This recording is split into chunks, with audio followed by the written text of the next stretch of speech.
All the zeros is I'm up.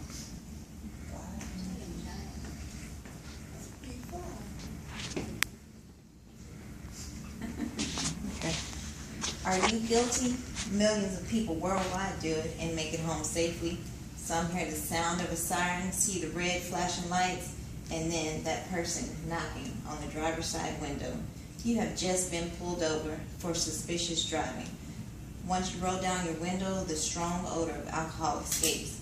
You may get lucky and get a night in jail, and even a DUI or a DWI. Still, some are not even that lucky. According to the National Institute on Alcohol Abuse and Alcoholism, alcohol is a major factor in traffic crashes. These crashes result in injuries and even death. According to the National Highway Traffic Safety Administration, every day in America, another 28 people die as a result of drunk driving crashes. I really became interested after a close friend lost someone to a drunk driver. I have done a great deal of research on alcohol for this speech. I would like to share with you the effects of alcohol along with the repercussions of drinking and driving. Let's begin with the short-term effects. Short-term effects depend on how much is taken and the physical condition of the individual. This includes height, weight, gender, and other influences. Alcohol is classified as a sedative and is also known to be a psychoactive substance. It affects judgment, depth perception, and vital motor skills. It can cause slurred speech, difficulty walking, blurred vision, and memory loss, as well as blackouts, which are memory lapses where the drinker cannot remember any of the events while under the influence. I don't know why anybody wants vomiting, diarrhea, and headaches. And if you're impaired and you have the vomiting and diarrhea, who knows where or what that will end up on. No, thank you. Now let's move on to some of the long-term effects of alcohol. There is excessive, binge, and continued alcohol drinking. Drinking in such large amounts can be associated with many health problems.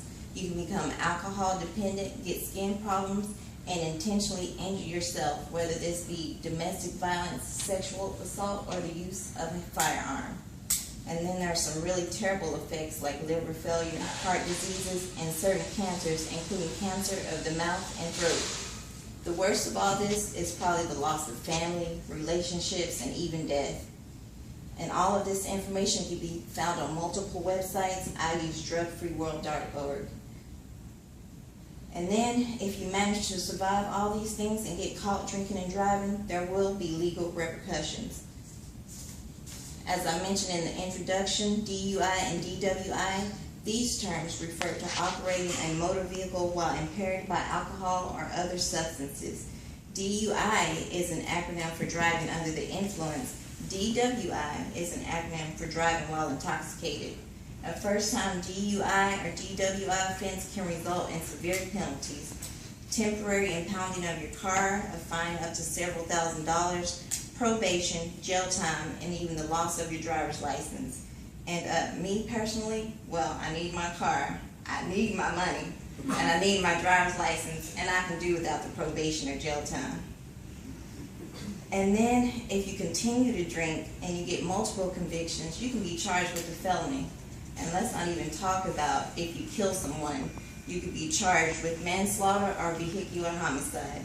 And you can say goodbye to the rest of your life because you will be spending plenty of years or decades in prison. And most of this information I found on DUIconsequences.com.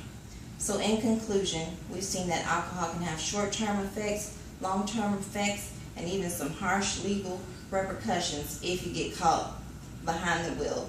So can you please have a look to the person on your left, now to the person on your right. And go ahead and check out yourself. According to the National Highway Traffic Safety Administration, on average, 1 in 3 people will be involved in a drunk driving crash in their lifetime. So, will it be you or will it be your neighbor?